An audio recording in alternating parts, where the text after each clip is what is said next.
Good morning. Today we're going to study quotation marks.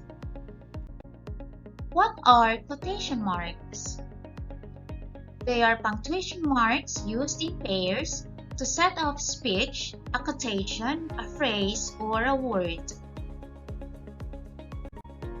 There are several things that you need to remember when using quotation marks. First, use quotation marks to enclose a direct quotation. A direct quotation is a person's exact words. For example, our mentor says, "Always believe in yourself if you want to be successful in life." The underlined sentence is our direct quotation. A direct quotation begins with a capital letter. Example, Carl said, "I have to finish my project today so I can submit this tomorrow." When a quoted sentence is divided into two parts by an expression that identifies the speaker, the second part of the quotation begins with a small letter.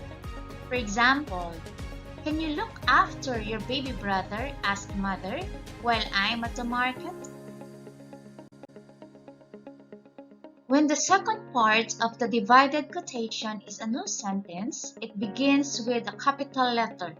Example, "Yes, I will," Mika said. "I will take care of him while you are away."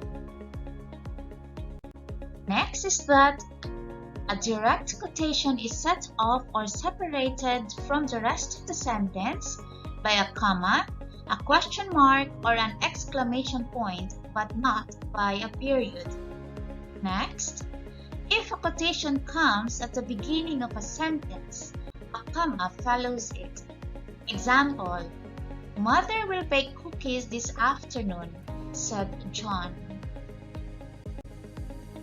If a quotation comes at the end of a sentence, a comma comes before it.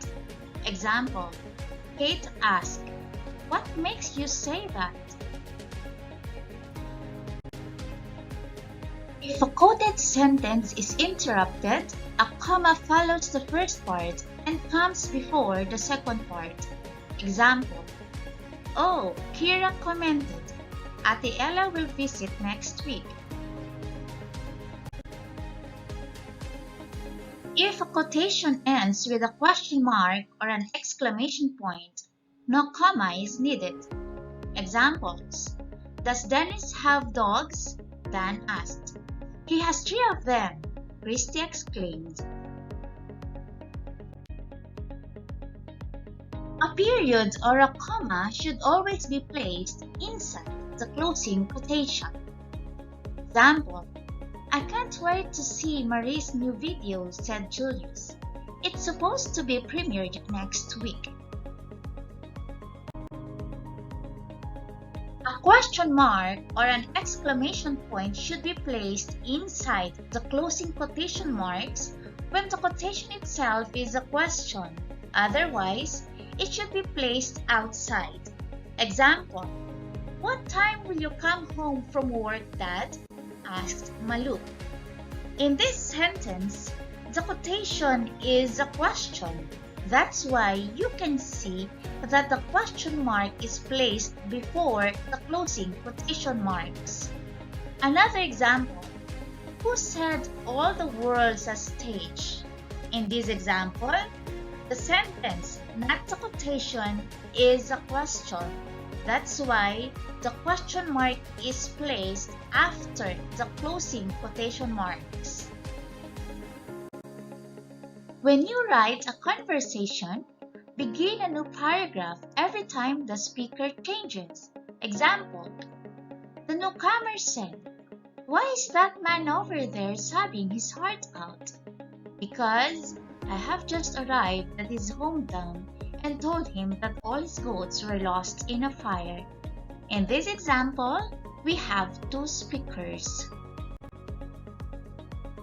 When a quotation consists of several sentences, put the quotation marks only at the beginning and the end of the whole quotation.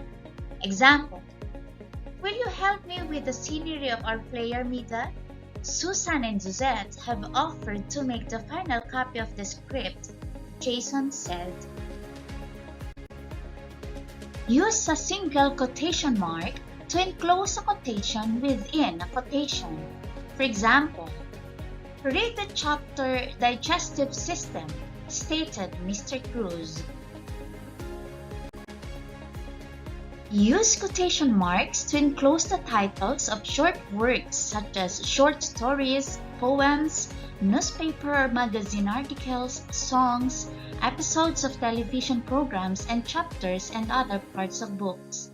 Examples: short story, A Christmas Carol, poem, Ode to a Nightingale, article, The Giants of Easter Island, song, Come Back Home, episode of television program, Onyok in Manila, and chapter of a book, The Solar System.